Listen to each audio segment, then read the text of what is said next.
سبحان الذی اسری بعبدہ، پاک ہے وہ ذات جو لے گئی اپنے بندے کو راتوں رات مسجد اقصی سے مسجد حرام سے مسجد اقصی تک۔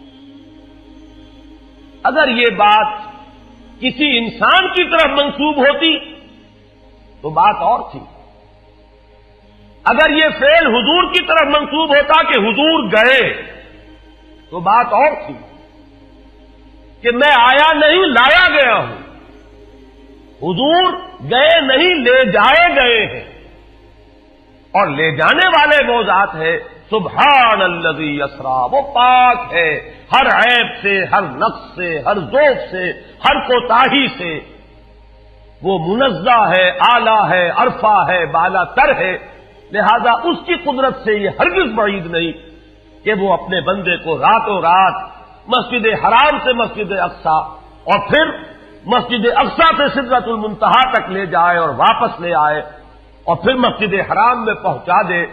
اور بعض روایات میں آتا ہے کہ وضو کا پانی ابھی بہ رہا تھا اور کنڈی جو ہے حضور کے مکان کی وہ ابھی ہل رہی تھی، معلوم ہوا وقت نہیں گزرا۔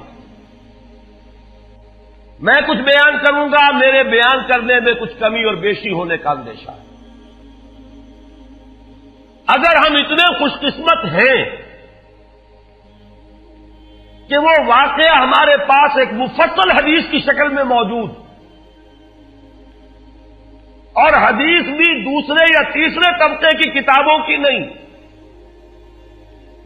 متفق علیہ، جس میں روایتاً جیسا کہ میں نے عرض کیا جس کا پایا تقریباً قرآن کے برابر، اور اس حدیث کے راوی ہیں حضرت مالک ابن صعصع رضی اللہ تعالی عنہ۔ ان کے بارے میں ایک بات ہے بڑی اہم، وہ نوٹ کر لیجئے۔ یہ انصاری صحابی ہیں، ان میں سے نہیں ہے کہ جنہیں حدیثیں بیان کرنے کا کوئی زیادہ شوق رہا ہو، یہ غالباً واحد حدیث ہے جو انہوں نے بیان کی، اور انہیں اس سے نہایت شغف تھا، نہایت محبت کے ساتھ انہوں نے اس کو محفوظ کیا تھا، اس کے ایک ایک لفظ کی حفاظت کی تھی۔ چنانچہ بعض دوسرے وہ صحابہ بھی جنہوں نے خود حضور سے یہ بات سنی ہوئی تھی، اب ایک تو وہ خود براہ راست روایت کر رہے حضور سے کہ ہم نے سنا، حضرت انس ابن مالک رضی اللہ تعالی عنہ خود، لیکن وہ صحابہ بھی ان کی خدمت میں خاص طور پر حاضر ہو کر ان سے اس روایت کو سنتے تھے، اس لیے کہ اس روایت میں ان کا درجہ بہت بلند ہے، ان کو اس سے بہت شغف تھا۔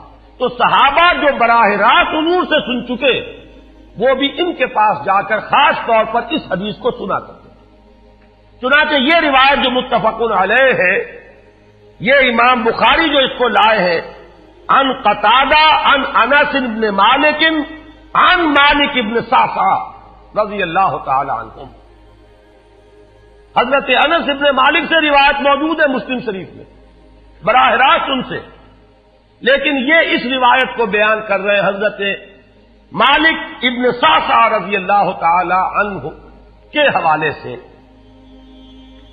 روایت کیا ہے؟ ان النبی صلی اللہ علیہ وسلم حدثہم عن لیلۃ اسری بہ۔ اب دیکھیے یہ مرفوع حدیث ہو گئی، حضرت صعصع بیان فرما رہے ہیں کہ نبی اکرم صلی اللہ علیہ وسلم نے خود ہمیں سنایا،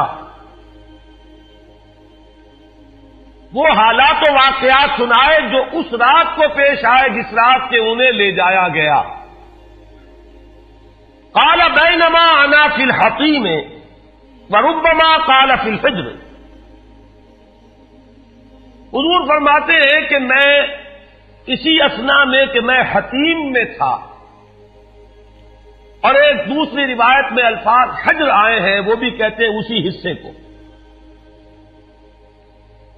مضطجعا میں لیٹا ہوا تھا، اذ اتانی آتن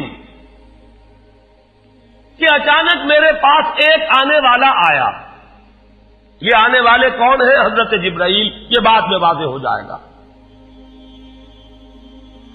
فشق ما بین ہذہ الی ہذہ، حضور نے اشارہ فرمایا، اس نے یہاں سے یہاں تک میرا سینہ چاک کیا، یعنی من طفرت نہرہ ہی الی شعرتہ ہی، یہ جو گڑھا ہے حلق کا گڑھا، یہاں سے لے کر تیرے ناک تک سینہ چاک کیا، فاستخرج قلبی، اور میرا دل نکالا، ثم اعطیت بطست من ذهب مملوء ایمانا فغسل قلبی، پھر ایک تشت لایا گیا سنہری جو ایمان سے مملو تھا، بھرا ہوا تھا،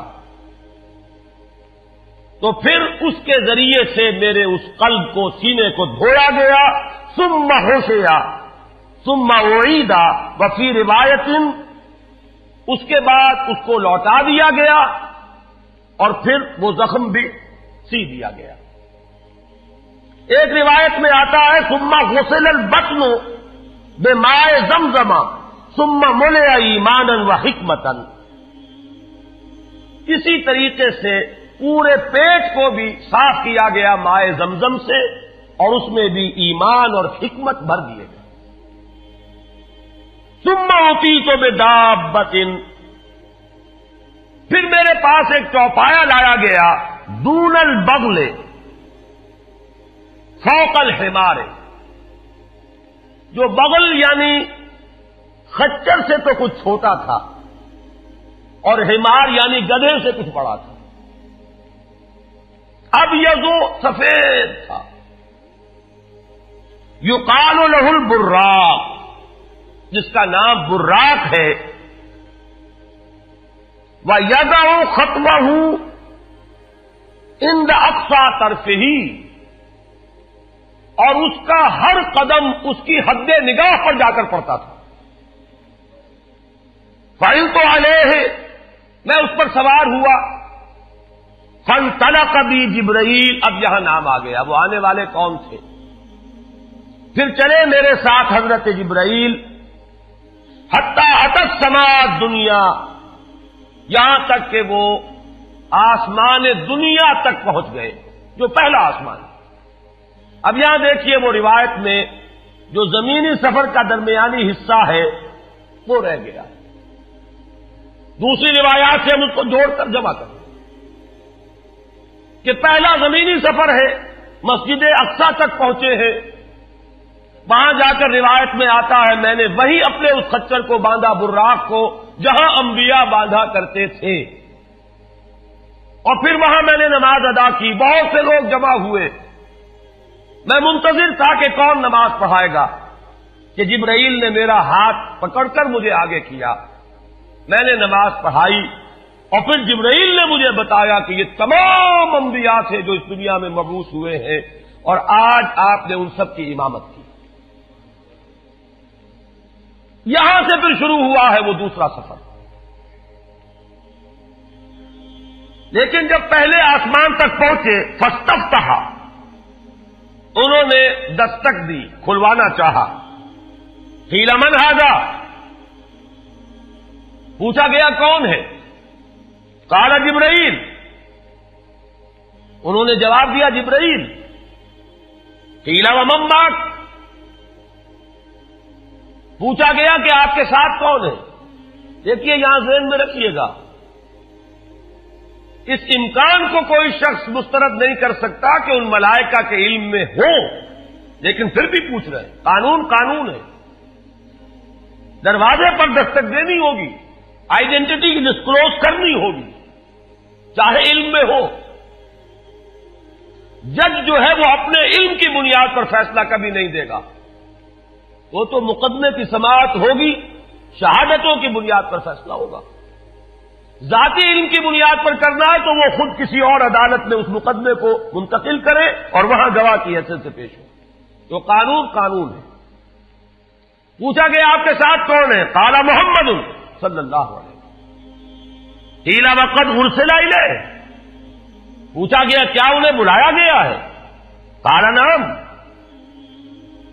انہوں نے فرمایا ہاں۔ قیل مرحبا بہ فنعم المجیء، جا ففتح فلما خلصت، اس کے بعد کہا گیا مرحبا ان کے لیے، تہنیت ہے، مبارکباد ہے، خوش آمدید ہے، کیا ہی اچھے ہیں وہ جو لائے گئے ہیں۔ پھر وہ سمائے دنیا جو ہے اس کا دروازہ کھولا گیا، میں اس میں داخل ہوا، فیضا فیہا آدم، میں نے دیکھا وہاں حضرت آدم تشریف فرما ہے۔ فقال ھذا ابوک، جبرائیل نے کہا یہ آپ کے جد امجد ہیں، فسلم علیہ، ان کو سلام کیجئے، فسلمت علیہ، میں نے انہیں سلام کہا، فرد السلام، انہوں نے سلام کا جواب دیا، ثم قال مرحبا بالابن الصالح والنبی الصالح، خوش آمدید ہے، مرحبا ہے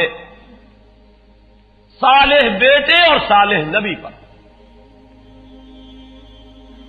ثم صعد بی، پھر مجھے اور اٹھایا گیا، حتی اتی السماء الثانیہ، یہاں تک کہ جبرائیل پہنچ گئے دوسرے آسمان تک۔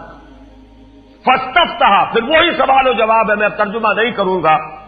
قیل من ھذا قال جبرائیل، قیل ومن معک قال محمد، قیل وقد ارسل الیہ قال نعم، قیل مرحبا بہ فنعم المجیء جاء ففتح فلما خلصت۔ جب یہ سارا اس کارروائی کے بعد داخل ہوئے ہیں دوسرے آسمان پر، فَإِذَا يَحْيَىٰ وَعِيسَىٰ وَهُوَ ابْنَا خَالَةٍ، وہاں میں نے دیکھا کہ یحییٰ اور عیسیٰ ہیں اور یہ خالہ زاد بھائی ہیں۔ قَالَ هَذَا يَحْيَىٰ وَهَذَا عِيسَىٰ فَسَلِّمْ عَلَيْهِمَا فَسَلَّمْتُ فَرَدَّا ثُمَّ قَالَ مَرْحَبًا بِالْأَخِ الصَّالِحِ وَالنَّبِيِّ الصَّالِحِ، انہوں نے بھی کہا خوش آمدید اور مرحبا ایک صالح بھائی اور صالح نبی کو، یہاں نوٹ کیجئے گا، حضرت عیسیٰ اور حضرت یحییٰ یہ بنی اسرائیل میں سے، لہذا حضور کو اپنا بیٹا نہیں کہہ سکتے، بھائی کہہ رہے ہیں۔ آدم جد امجد ہیں، انہوں نے بیٹا کہا ہے، مرحبا بابن الصالح والنبی الصالح، وہ نبی تو ہے، سب کہیں گے نبی، لیکن کوئی بھائی کہے گا، کوئی بیٹا کہے گا، ابراہیم بیٹا کہیں گے، موسیٰ وہ بھائی کہیں گے، جن کی نسل سے آپ نہیں ہیں، وہ جو براہ راست نسل چلی آ رہی ہے اس میں جو ذکر کرے گا وہ بیٹے کے نفس سے کرے گا۔ ثم صعد بی الی السماء الثالثہ فاستفتح قیل من ھذا قال جبرائیل، قیل ومن معک قال محمدا، قیل وقد ارسل الیہ قال نعم، قیل مرحبا بہ فنعم المجیء جاء ففتح فلما خلصت اذا یوسف قال ھذا یوسف فسلم علیہ فسلمت علیہ فرد ثم قال مرحبا بالاخ الصالح والنبی الصالح۔ اب مجھے ترجمے کی ضرورت نہیں ہے، ایک مرتبہ بات آپ نے سمجھ لی، اب تیزی کے ساتھ میں اس حدیث کو پڑھ دینا چاہتا ہوں۔ ثم صعد بی، پھر مجھے اور بلندی پر لے جایا گیا، حتی اتی السماء الرابعہ فاستفتح قیل من ھذا قال جبرائیل، قیل ومن معک قال محمد، قیل وقد ارسل الیہ قال نعم، قیل مرحبا بہ فنعم المجیء جاء ففتح فلما خلصت فاذا ادریس فقال ھذا ادریس فسلم علیہ فسلمت علیہ فرد ثم قال مرحبا بالاخ الصالح والنبی الصالح۔ یہاں ملاقات ہوئی حضرت ادریس علیہ الصلوۃ والسلام سے۔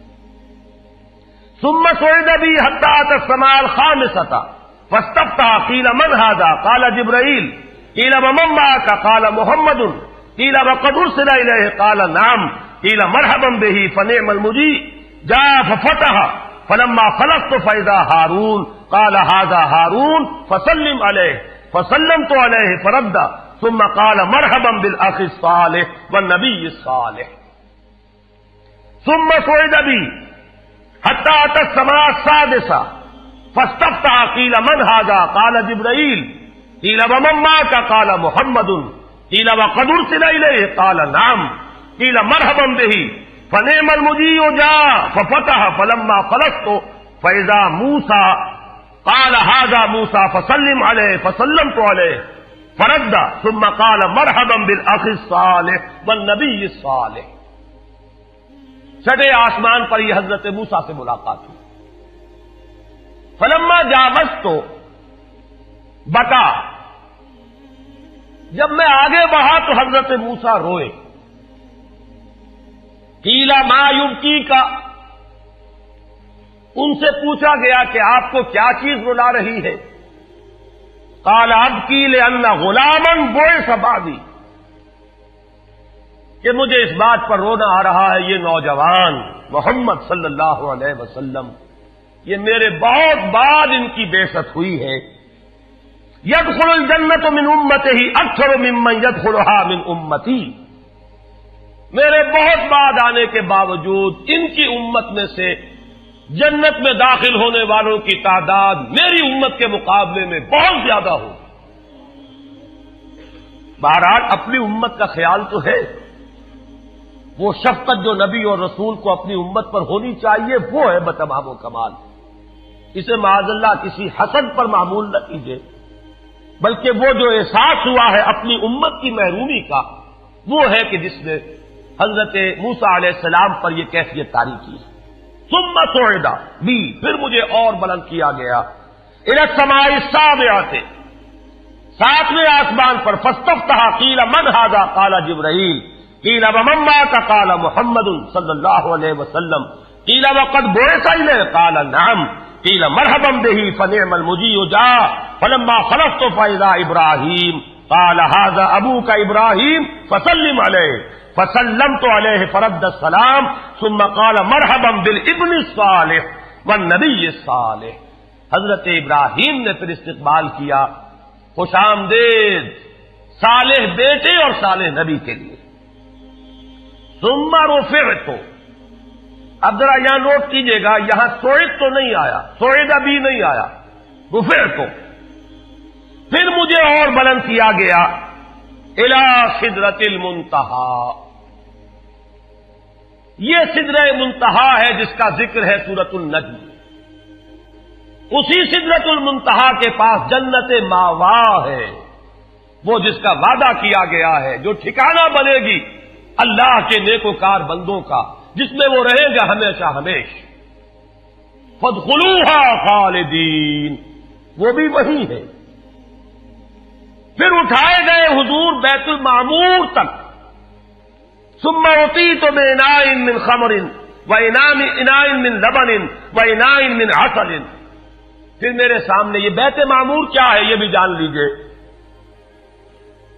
یہ در حقیقت اس سماء سابعہ پر، ساتویں آسمان پر خانہ کعبہ کا اصل جو ہے اللہ کا گھر، جس کا یہ ظل اور سایہ اس دنیا میں ہے خانہ کعبہ، یہ ہے وہ بیت المعمور،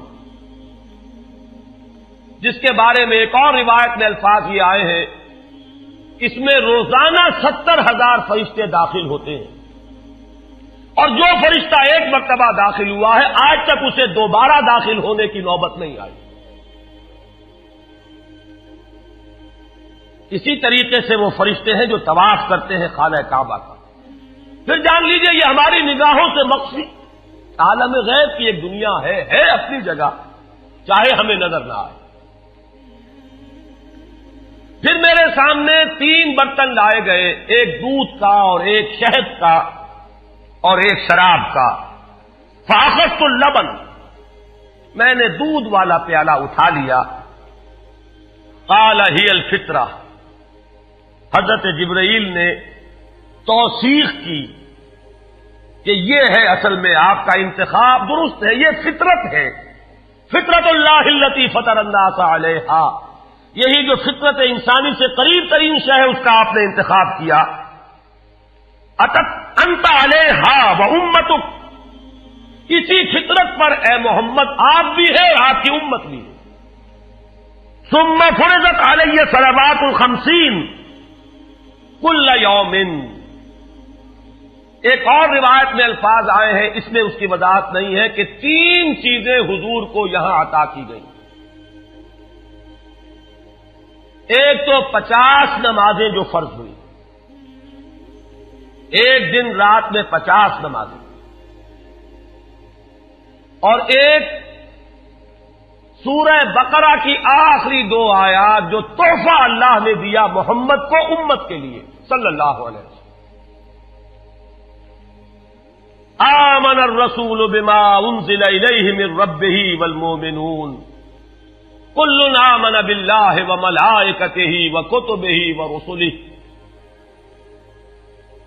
یہاں سے لے کر آخر تک فانصرنا علی القوم الکافرین تک یہ 2 آیات یہ جنت کے خزانوں میں سے 2 خزانے ہیں جو شب معراج کو عطا ہوئے ہیں محمد الرسول اللہ کو بطور تحفہ امت کے لیے. اور تیسری بات یہ کہ اے نبی آپ کی امت کے لیے یہ خصوصی بات ہے کہ آپ کی امتیوں کے گناہ کبیرہ بھی بغیر توبہ کے معاف ہو سکیں گے. یہ خصوصی تحفے ہیں جو امت کے لیے لے کر آئے محمد صلی اللہ علیہ وسلم. 3 تحفے نماز جو اس معراج میں فرض ہو رہی ہے اور اسی کو حضور کہہ رہے ہیں الصلاۃ معراج المومنین. اہل ایمان کے لیے یہ بمنزلہ معراج ہے. اس میں پھر روایت میں تفصیل آ رہی ہے. واپس جب آئے ہیں حضرت موسیٰ سے ملاقات ہوئی اور انہوں نے یہ فرمایا کہ یہ 50 نمازیں بہت ہیں, مجھے تجربہ ہے,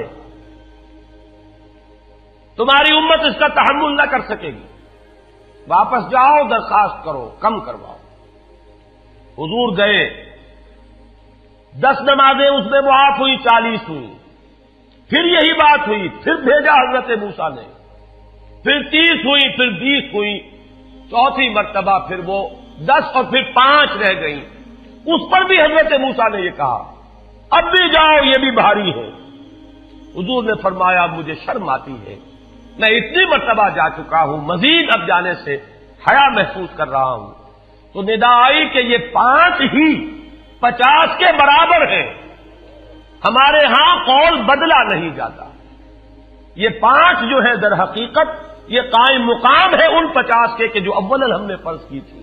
یہ 50 ہی شمار ہوں گی اگر ان کا انسان ان پر مداومت اختیار کر لے. میں آخری جملہ آپ کو اس کا سنا دیتا ہوں. فَأُمِرْتُ بِخَمْسِ صَلَوَاتٍ كُلَّ يَوْمٍ فَرَجَعْتُ إِلَى مُوسَىٰ فَقَالَ بِمَا أُمِرْتُ بِخَمْسِ صَلَوَاتٍ كُلَّ يَوْمٍ قَالَ إِنَّ أُمَّتَكَ لَا تَسْتَطِيعُ 5 صَلَوَاتٍ كُلَّ يَوْمٍ وَإِنِّي قَدْ جَرَّبْتُ النَّاسَ قَبْلَكَ وَعَالَجْتُ بَنِي إِسْرَائِيلَ أَشَدَّ الْمُعَالَجَةِ. میں نے بنی اسرائیل کا حتی الامکان معالجہ کیا, ان کے حالات کو درست کرنے کی کوشش کی, لیکن مجھے تجربہ ہے یہ 5 بھی نہیں جھیلی جائیں گی. فَارْجِعْ إِلَىٰ رَبِّكَ فَاسْأَلْهُ التَّخْفِيفَ, مزید تخفیف چاہیے لِأُمَّتِكَ قَالَ سَأَلْتُ رَبِّي حَتَّىٰ اسْتَحْيَيْتُ وَلَٰكِنِّي أَرْضَىٰ وَأُسِلُّمُ قَالَ فَلَمَّا جَاوَزْتُ نَادَىٰ مُنَادٍ ابزیت فریضتی وخففت عن عبادی متفق علیہ. مجھے ندا آئی کہ میں نے اپنے بندوں پر تخفیف کی. اس میں وہ ذکر نہیں ہے, دوسری روایت میں ہے کہ ساتھ ہی وضاحت ہو گئی کہ یہ 5 نمازیں بھی 50 کے برابر ہے. میری بات نہیں بدلی گئی ہے, وہ در حقیقت میں نے اسی 50 کا رتبہ جو ہے ان 5 کو عطا فرما دیا. یہ روایت ہے جو متفق علیہ ہے. روایات کثیر, جنت اور دوزخ کے جو مشاہدات کرائے گئے وہ بہت تفصیل سے دوسری روایات میں, لیکن کسی اور روایت کا استناد کے اعتبار سے, اسناد کے اعتبار سے وہ درجہ نہیں ہے جو اس روایت کا ہے. باقی میں نے مسلم شریف کی روایات میں سے اور تفاصیل آپ کو سنائی ہے. یہ ہے واقعہ. پھر حضور واپس آئے ہیں, وہیں بیت المسجد اقصی میں آئے ہیں, پھر واپس تشریف لائے ہیں, اور اس کا میں بیان کر چکا ہوں دوسری روایات میں کہ وقت بالکل نہیں گزرا, کہیں روک دیا گیا ہے, پوری کائنات کو کہیں تھام دیا گیا. یہ بات تو وہ ہے جو آج سے پہلے بھی سمجھ میں آ سکتی تھی کہ شاید کسی ایک جگہ پر پوری کائنات کو روک دیا گیا. وقت بالکل نہیں گزرا کسی کے لیے, لیکن جیسا کہ میں نے عرض کیا اس وقت تو یہ بھی سمجھ میں آتا ہے کہ سب کے لیے وقت گزر رہا ہو اور صرف محمد الرسول اللہ کے لیے نہ گزرے صلی اللہ علیہ وسلم. آج یہ بات بھی سمجھ میں آ سکتی ہے, لیکن یہ ہے کہ قرین قیاس وہی پہلی بات ہے. کہ اس میں پورے اس وقت کے لیے وقت کی رفتار کو روک دیا گیا ہو، وہ مصرع یاد آ گیا کہ آگے بڑھو یا وقت کی رفتار روک دو۔ تو یہ وقت کی رفتار ہے جو محمد الرسول اللہ صلی اللہ علیہ وسلم کے لیے روک دی گئی۔ اس کے بعد جو ہنگامہ ہونا چاہیے تھا وہ ہوا۔ صبح جب حضور نے فرمایا کہ یہ میرے ساتھ واقعہ پیش آیا ہے تو جو رد عمل ہونا چاہیے تھا وہ ہوا ہے۔ یہاں تک بھی ہوا ہے کہ بہت سے مومنین صادقین متزلزل ہو گئے، مشرکین نے، کفار نے بغلیں بجائیں کہ اب ہمیں موقع مل گیا۔ معلوم ہوتا ابھی تک تو شک ہی کی بات تھی کہ ان کو کچھ خلل دماغی کا عارضہ ہے، اب تو ثابت ہو گیا، کسی شک و شبے کی گنجائش نہیں۔ چنانچہ اب آپ اس کا اندازہ کیجئے، یہ واقعہ مکے میں بیٹھ کر بیان کیا جا رہا ہے، امتحان لیے گئے ہیں۔ اچھا اگر گئے تھے تو بتاؤ مسجد اقصی کے ستون کتنے ہیں، وہاں کی کھڑکیاں کیسی ہیں؟ حضور فرماتے ہیں، ایک حدیث موجود ہے کہ میں گھبرا گیا، اس لیے کہ کس کو یاد رہتا ہے؟ مسجد اقصی میں جا کر حضور ستون تو نہیں گن رہے تھے، لیکن یہ کہ جب پوچھا جا رہا ہے تو مجمع میں تو ہو سکتا ہے کہ تالی پٹ جائے کہ اچانک اللہ تعالی نے میرے سامنے مسجد اقصی کو کر دیا، اب میں دیکھ کر بتا رہا ہوں اور لوگ دنگ ہو رہے ہیں۔ اب دیکھیے وہ مشاہدہ جو میں نے عرض کیا تھا، مشاہدات بے شمار ہیں۔ جنت سامنے لے آئی جاتی ہے اور آگ سامنے لے آئی جاتی ہے، جہنم سامنے لے آئی جاتی ہے، مسجد اقصی سامنے لے آئی گئی ہے، جن میں سے ہر سوال کا جواب حضور نے مشاہدے سے دیا ہے۔ اسی ضمن میں وہ واقعہ آتا ہے کہ حضرت ابوبکر کے پاس گئے لوگ دوڑے دوڑے، وہ یہ سمجھتے تھے کہ اگر یہ پالا ہم مار لیں تو پھر ہماری جیت ہے، ابوبکر کو اگر ہم متزلزل کر دیں تو پھر گویا کہ ہمارے لیے کوئی اور پرابلم نہ رہے گا۔ روایت میں آتا ہے حضرت ابوبکر نے بھی سن کر ایک دفعہ جھرجھری لی ہے، لیکن صرف ایک سوال کیا، کیا واقعی وہ یہ فرما رہے ہیں؟ لوگوں نے خوش ہو کر کہا، تالیاں بجائیں، ہاں ہاں کہہ رہے ہیں، چلو ہم لے چلتے ہیں۔ انہوں نے سمجھا کہ ہمارا وار جو ہے کارگر ہوا ہے، واقعی کو تزلزل ہے، لیکن اگلا جواب ابوبکر کا یہ تھا، اگر وہ کہہ رہے ہیں تو 100% درست کہہ رہے ہیں۔ میں روزانہ یہ مانتا ہوں کہ فرشتہ آسمان سے ان کے پاس آتا ہے، تو اگر ایک مرتبہ انہیں آسمان پر لے جایا گیا تو یہ کون سی بعید ہے؟